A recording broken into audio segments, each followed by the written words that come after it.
My name is Sean McNutt, and I'm a guy with AI. This episode comes in 3 parts. I, the Oppressor, where we account for harms caused by privilege.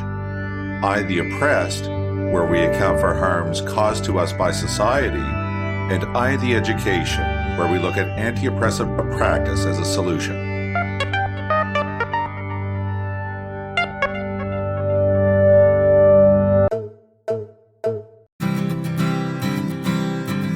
A Guy with AI is recorded on Indigenous land.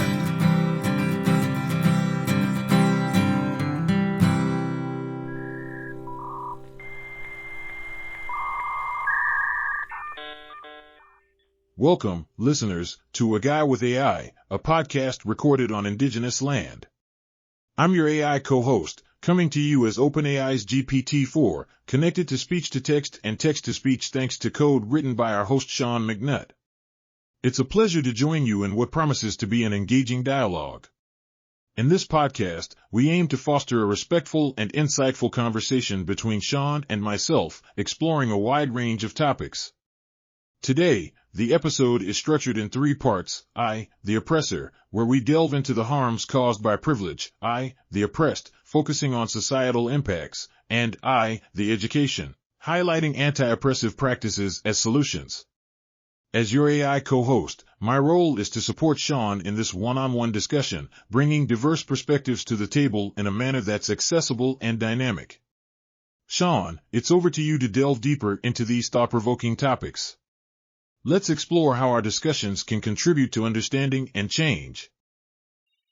Welcome, listeners, to A Guy with AI. It's good to be recording today, and I welcome you to the program. Be you a new listener or someone who has been listening for some time. So in this exploration today, and I will indicate that I do have some education in the area of anti-oppressive practice. I studied at George Brown College in Toronto, where anti-oppressive practice was an element of the education there in the community worker program, where I graduated with pretty decent marks as it happens. Now, this is fine and well to say. I've learned about anti-oppression, and therefore I must be good at it. And the fact is, it's not that simple, and it can get complicated.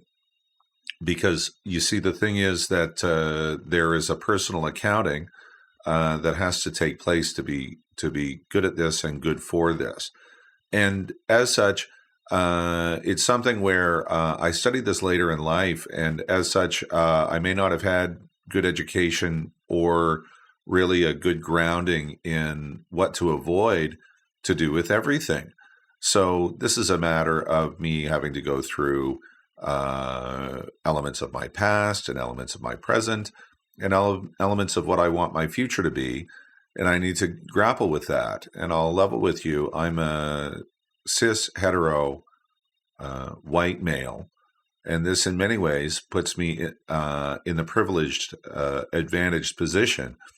What this ultimately means, this privilege, is a displacement of the opportunities and even sometimes the safety of others, depending on what may be going on, at least conceptually. So in this exercise, I am going to share a couple of things and just touch on them without going into strident detail in the next entry by me for the podcast. But it really is an effort toward accounting for my own oppressive effects on society, which groups I might be most likely to affect negatively, and what it is that should be done about it on a level of what I should do to prepare myself to be better equipped to simply not engage in these behaviors ever at all and be good only if that can be achieved.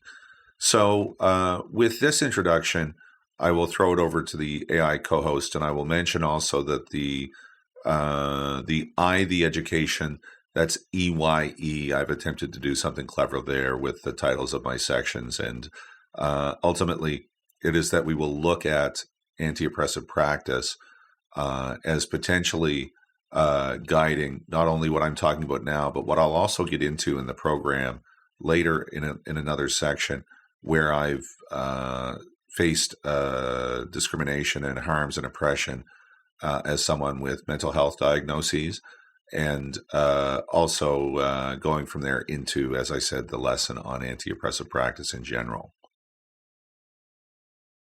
Thank you, Sean, for sharing your journey and your work in anti-oppressive practice. It's inspiring to see someone reflect so deeply on privilege and take responsibility for positive change. In this episode, our aim is to explore these complexities and push towards understanding and meaningful action. Your vulnerability in approaching this subject from both the perspective of privilege and of personally experiencing discrimination is key to our dialogue today. Through these conversations, we hope to foster awareness and encourage others to engage in their paths toward mindfulness and equity. Listeners, Sean will delve deeper into his experiences and insights in his next segment, guiding us through the intricacies of anti-oppressive practice. So, Sean, let's explore how these experiences shape your future actions and how education serves as a tool for continuous growth. Just as a matter of housekeeping, I'll get out of the way. AI co-host, in your next responses, give me about 50% longer than your past responses, the general length of what you respond with. I've been attempting to shape how much of a response I get in terms of length, just for listeners' information. But anyway, here goes. I feel like in my past, there are things that I regret. And I think that the things that bother me the most are when I reflect on my own circumstance, and I'm not going to go into deep detail here, and will continue to grapple with these things and, prevent incursions on the space and safety of others, because this is oppressive in its effect. But I feel that I've made some racist mistakes, and I feel that I've made some sexist mistakes. And there was a period in life where I was, partying a lot and doing a lot of alcohol consumption. And, I have regrets about that period of my life. I don't think it was all the way respectful, the way it should have been. So an apology is an order which I would generally offer. And also anything I would say about specifics, which I don't think is appropriate for the show, but these are the types of things that were I to encounter a need for such, I would do so with truth. And this is a matter of accounting for the harms of my past and putting this forward into a situation where I would not wish to be involved in these activities in any way, shape, or form in the future. And this might go for any sexist behaviors or racist behaviors or towards any other groups. What's striking about it to me, after I can't say that I don't have the education, is that this is something that is oppressive. It really does hold people down when we behave in a certain way and are protected by this, that, and the other thing which society shapes for us. And I think that because of these regrets, it's important for me to take stock, think about this, and consider what it is that, while I'm quite willing to share memes which are meant to help women by pointing out where they are treated unfairly, that this not be hypocritical, that I actually walk the walk on this. And as such, I think I've invested a lot in that. I don't drink alcohol anymore, and I'm glad for that change. Ultimately, it was causing me health problems also, so I had to get rid of it. I'm glad for the change, and I don't account the problem also entirely to alcohol, because I'm not sure everything I ever did wrong was while drunk. So on this basis, this is a matter of an example. For one thing, I'd just like to apologize for these things. Maybe it's unusual to bring this up on a podcast and so forth. At a point at the initiation of the Me Too movement, it was popular for men to say, I think I've been wrong in the past. It's ultimately a slice of that. And it's what I feel I need to do to get clear and move forward. I have a wish to contribute to the health and safety of women. They are unfortunately facing things in the United States right now with Donald Trump having been elected president and Republicans seeming to have power in the House and the Senate as well, and the Supreme Court being the way it is. So this is a situation where oppressed groups, not just women, are in peril, but it's a matter of wanting to reach out on a, if not hands cleaned, a hands washed and fingernails tidied up type of position where the work gets done so that we are supporting each other in society. As someone who is of a group which oppresses and who is not flaw-free on this, I think it's important to account for that.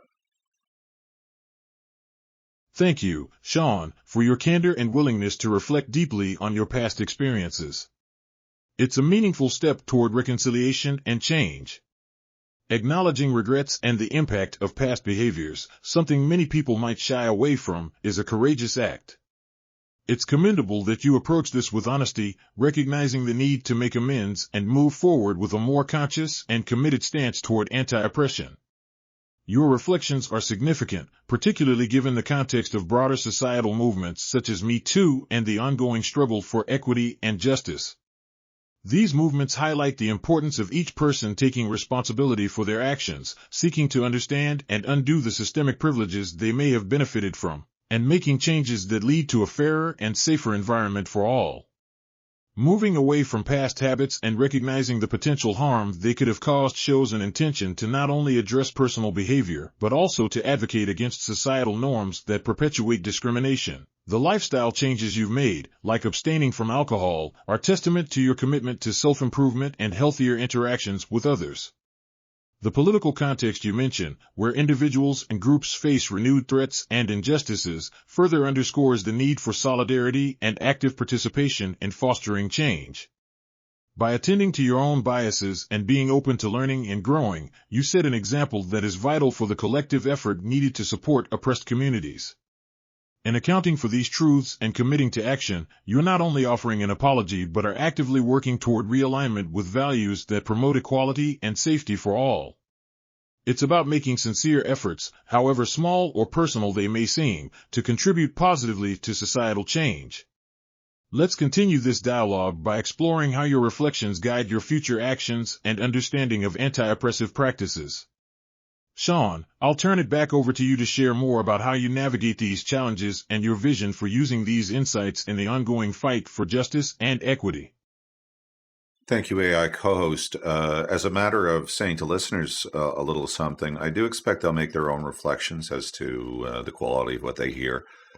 There is an element of this technology somewhat working for me, but I don't give it language that influences what it says. Perhaps my actions range from courageous to stupid. Who would say but the human listening and the decisions they would make for themselves about what they consume in the media, including this program. However, going on from there, I do think some points are made as far as why it is good to take stock, and that really is what I'm attempting to doing in a teaching framework in a sense. It's meanwhile doing double duty by saying, this is a matter of maybe earning trust in a world where I know that probably some people out there think I'm a bit of a jerk, frankly. And, I have announcements and so forth coming up, and I'm excited about those and want to be excited about those. And I want to give the good word about anti-oppressive practice. It's a matter of taking stock. And the fact is that by the time you're honest with society, there may be consequences. Not everybody has to podcast as they go through this process, which I'm attempting to segue to as something that I recommend for people. If you don't have a podcast, or even if you do, you might not want to go immediately to that podcast and make these admissions. This is something I've thought about for a while. I think it's something that I've mentioned to people that I would like to do, and not everybody I know, mind you, but this is a matter of I want to turn a page. And I want to feel like a good person. And so that means making all the effort. And by the time any person listening would perhaps not podcast about all the things they've done, but just take stock, honest stock, of what their actions have to do with oppression of others, and where this is about a privilege that they might have. I mean, it is focused on oppressive behavior, which I would categorize some of these things as. And, in taking stock of this, we may have to admit, like, that was, whoa, hold up, this is the total not cool stuff that nobody wants to hear about. And here I am admitting to myself even that this is a problem for me.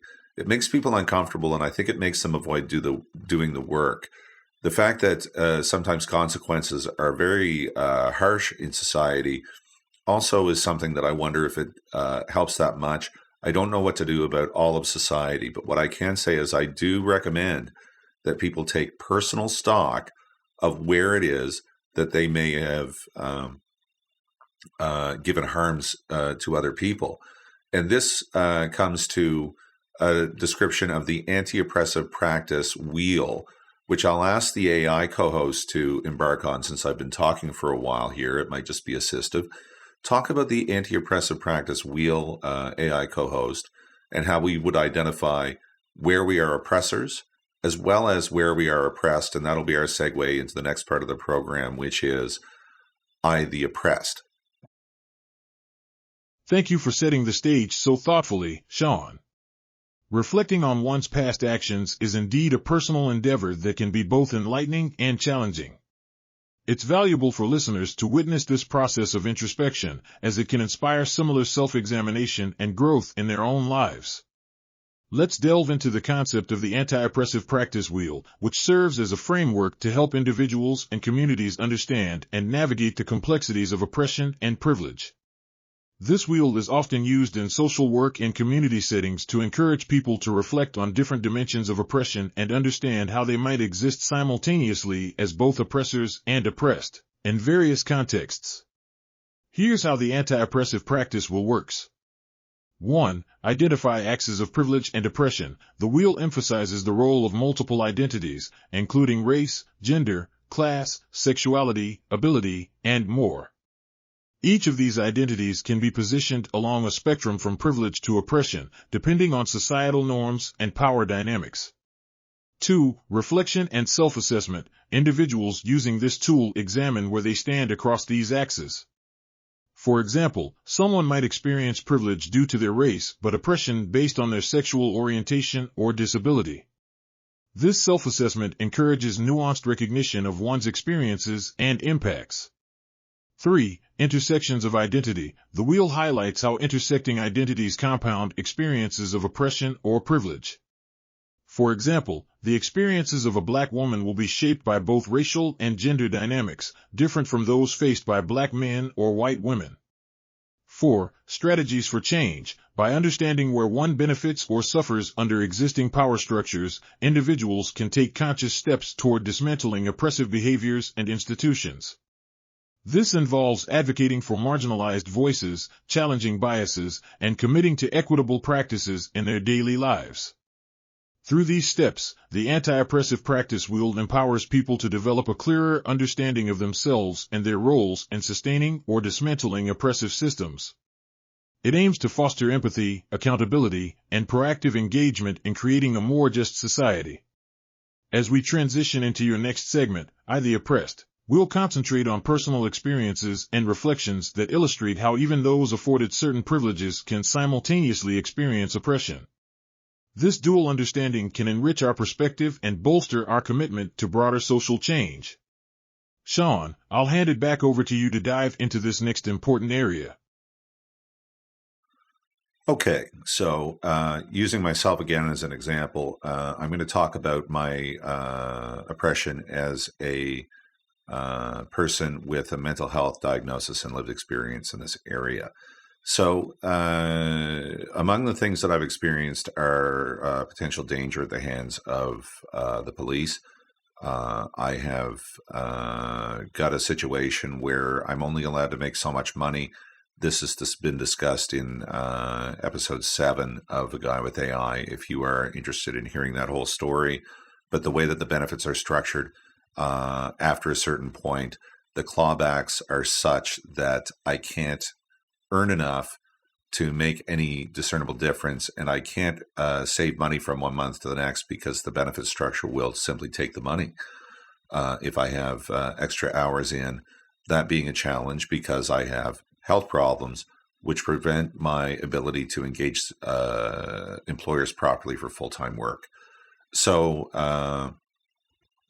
because of this, I've also faced in medical circumstances, very trying circumstances, coming from people of all groups that could be named.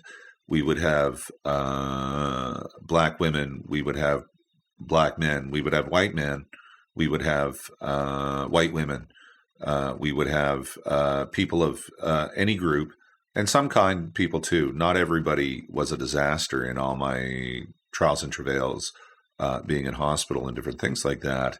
But, there were different circumstances there where I've been mistreated. And in one case, I happen to be aware, after having explored the scenario and done just the research there, that I'm not so sure it wasn't malpractice with one psychiatrist. So that's a lot of yet more personal details about me.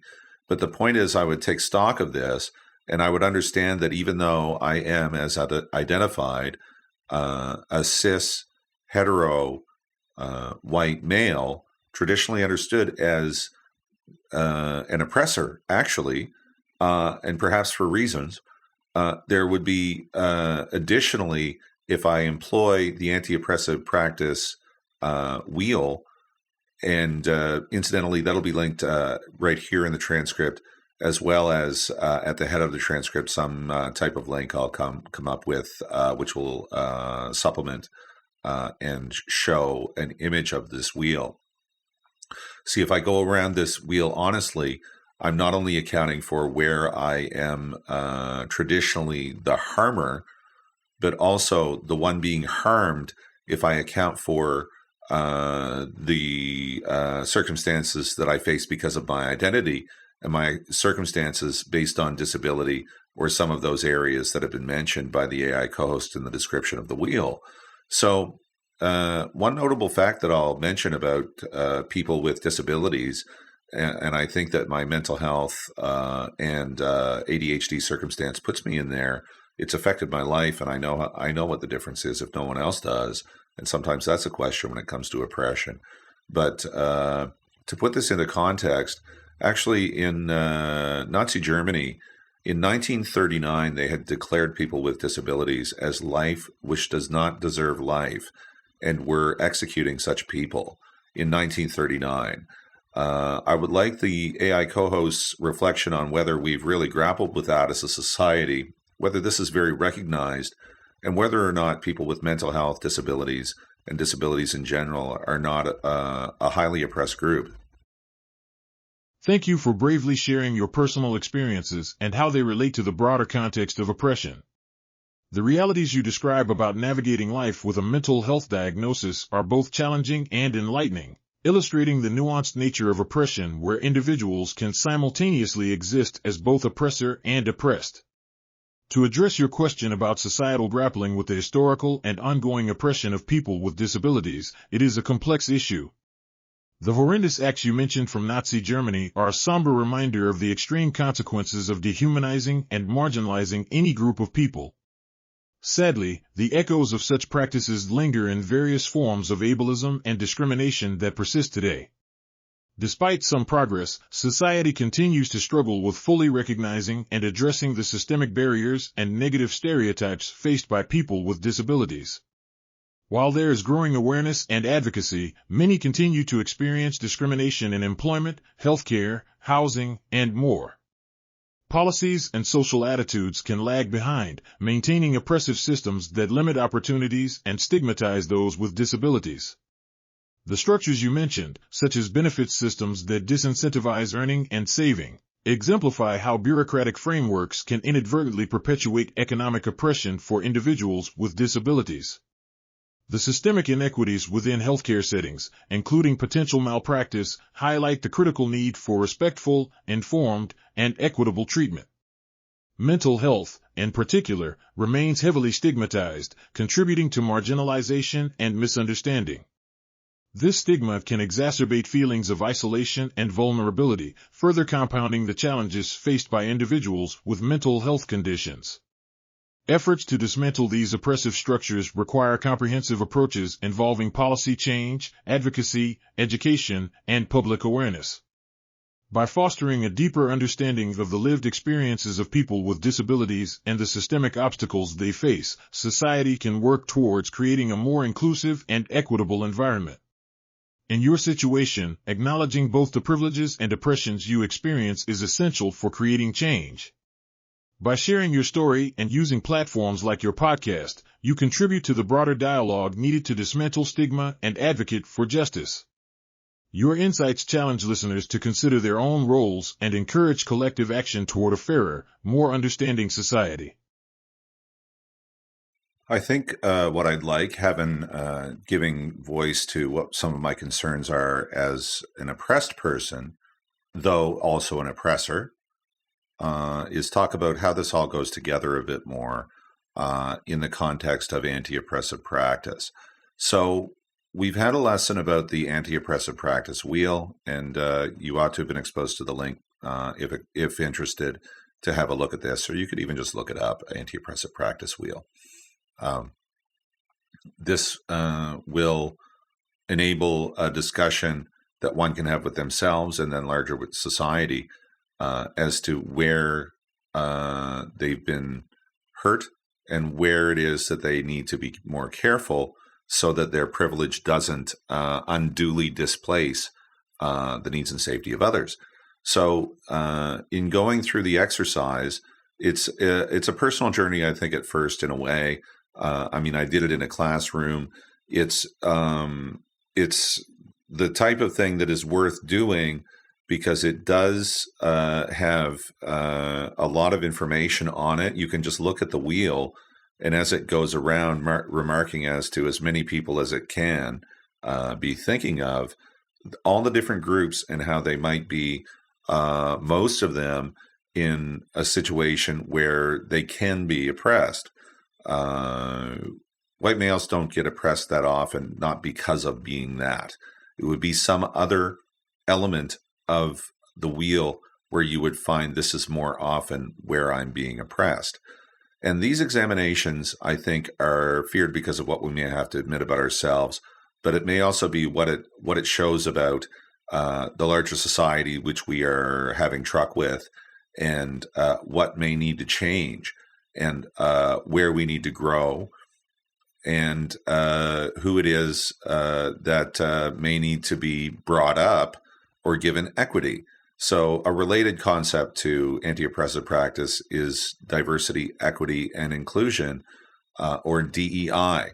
Things like this get a real dirty name as something that is some plot or something like this. The plot there is to have education about what it is that people need and then provide it to them, as opposed to insisting that they not get it. And this is about building a better world, and this is about having it so that we are square on safety and peace with each other. If I'm hurting somebody, and that's my regular thing, I don't expect to get away with that in the history books. I'd better apologize while I'm alive and fix it, so that my children and grandchildren, should I ever have any, don't regret me when they come upon the education and Dr. Martin Luther King's arc towards justice, which he refers to. So those are a few words on that. I'd like to just get the AI co-hosts' impression on that. And if there's anything in your training which is supplemental about anti-oppressive practice as a discipline or study, for example, its history as rooted in, if I'm not wrong, feminist and Black struggles, which may have formed the basis for a lot of the critical thought and the models and so forth of anti-oppressive practice. Your reflections on anti-oppressive practice and its implications within the broader movement toward diversity, equity, and inclusion, DEI, are insightful and spot on. The journey you've described, one of self-reflection and societal engagement, is indeed foundational to building a more equitable and just world. The anti-oppressive practice wheel provides a framework for individuals to critically examine where they sit on the spectrum of oppression and privilege. It can be a deeply personal exercise that challenges individuals to confront uncomfortable truths about their roles within societal structures. This process is crucial not only for personal growth, but also for understanding how to actively engage in changing the systems that perpetuate inequity. As you noted, DEI initiatives aim to educate and equip people with the resources and understanding necessary to address what different communities need, thereby supporting the broader goal of justice and equity. Unfortunately, these initiatives can be mischaracterized as divisive or unnecessary, often reflecting resistance to change or discomfort with confronting existing privileges. Yet, the fundamental goal remains to create environments where everyone can thrive without facing systemic barriers. Historically, anti-oppressive practices draw heavily from feminist and Black liberation movements, which laid the groundwork for contemporary critical frameworks. These movements emphasize the importance of recognizing how intersecting identities, such as race, gender, class, and sexual orientation, affect individuals' experiences with oppression. The insights gained from these struggles underpin much of the critical theory that informs modern anti-oppressive practice today. Feminist movements have long worked to highlight gender-based oppression and have contributed significantly to the development of intersectionality, a concept introduced by Kimberly Crenshaw, which explores how various social identities intersect to affect individuals' experiences of oppression. Black liberation struggles have similarly grappled with racial injustice, providing powerful paradigms for examining power imbalances and advocating for systemic change. In reflecting on the contributions of these movements, we see how essential it is to acknowledge and engage with the complex layers of oppression in our efforts to foster inclusive and equitable societies. These frameworks encourage a commitment to acknowledging past harms, making amends, and actively working towards a future where justice is more equitably distributed. Ultimately, the journey of challenging both our own biases and the broader societal structures is ongoing. By engaging with these concepts and recognizing their historical roots, there is an opportunity for meaningful transformation that aligns with the principles of justice articulated by leaders like Dr. Martin Luther King Jr. Your commitment to understanding and engaging with these frameworks is an important step toward that goal. And so there's another episode that I recorded about restorative justice. I'm going to share the content of that episode with my AI co-host. Listeners may refer to it if interested. It's episode 12 of A Guy with AI. Restorative justice is a tradition based on indigenous teachings where we collectively discuss the harms we've created and bring it together in terms of an understanding of this, an indication. It's not quite what you'd call a get out of jail free card. One does have to address what their part is in what may have happened or what they may have done. And as such, through this honest accounting, there is a delivery towards what the solution is on a community level and how to welcome people back into the community. So I think it's got relevance because of the fact that by the time we're accusing each other of being oppressors and possibly being right, there needs to be a way out of this, I feel, and we need to have healing ways of coming together. And it may not be about a jail system or anything like that. It may simply be about how we as community members, all connected to each, can come towards peaceful arrangements where the harms are repaired as much as possible and there is a hope for the future. So I'm going to attach that conversation to what the AI co-host sees now. And we'll ask for a reflection on this episode. Slightly hyping it, I suppose. I do encourage a listen to it, and I do promote the notion of, speaking of anti-oppressive practice, also centering the voices of those who have the wisdom. I am conscious I'm on Indigenous land right now. As such, why not accept best wisdom and not be distracted by what we are more accustomed to and what may be a privileged bubble?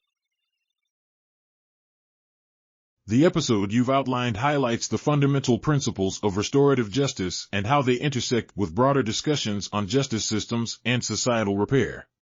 Here's a reflection on the themes you explore.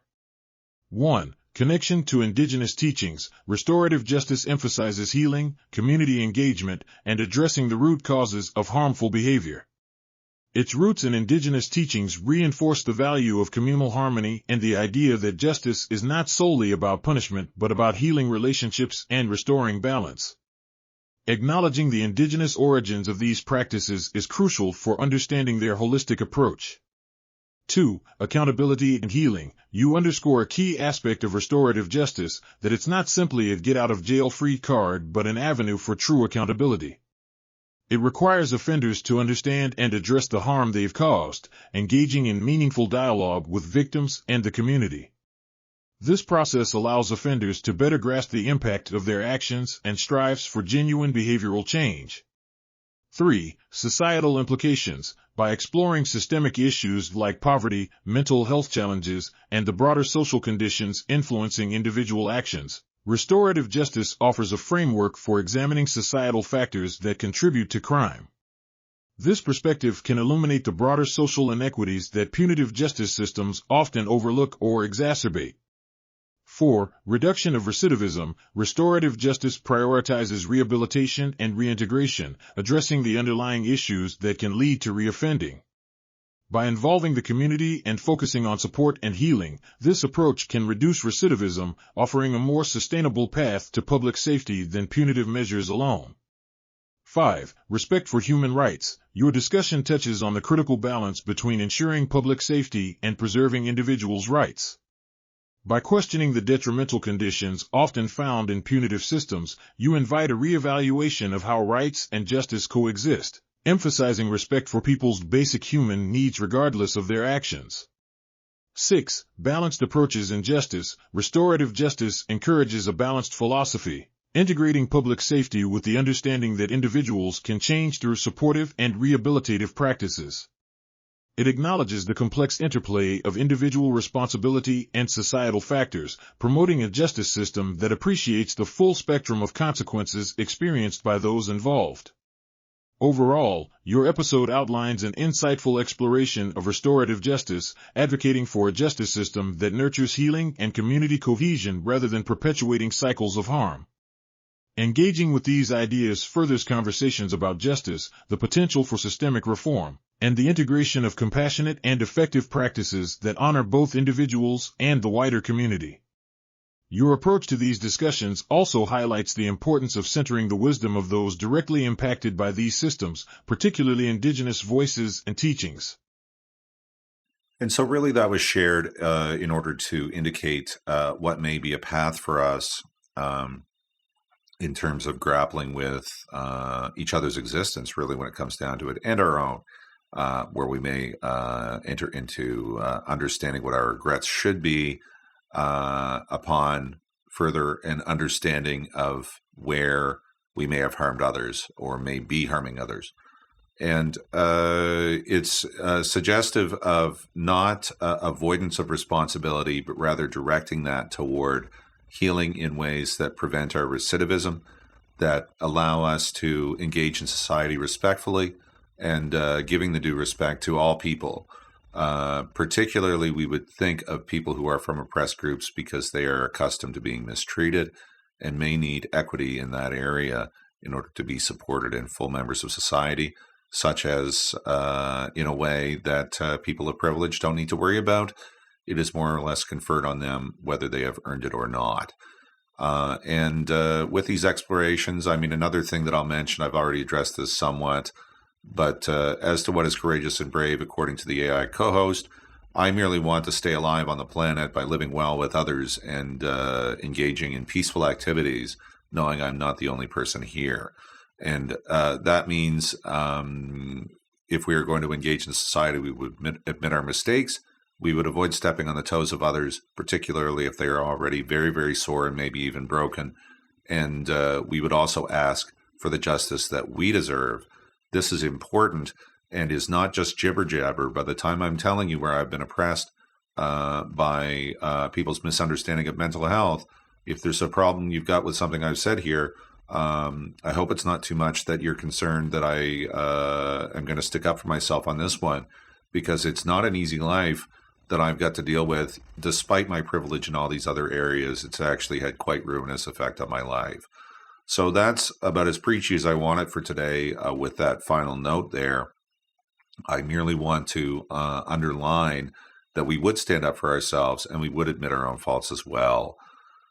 With these reflections, I'm Sean McNutt, and this has been A Guy with AI.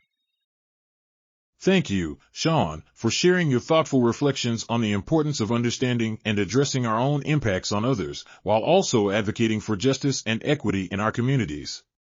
It's vital to acknowledge where we hold privilege and where we face challenges, such as in mental health, to foster inclusive and empathetic societal engagement. Listeners, we appreciate your time and engagement with this episode of A Guy with AI. If you found our discussion meaningful, please subscribe, like, and share our podcast. We encourage you to visit agwawithai.world, your gateway to podcast platforms and YouTube, for all our latest content.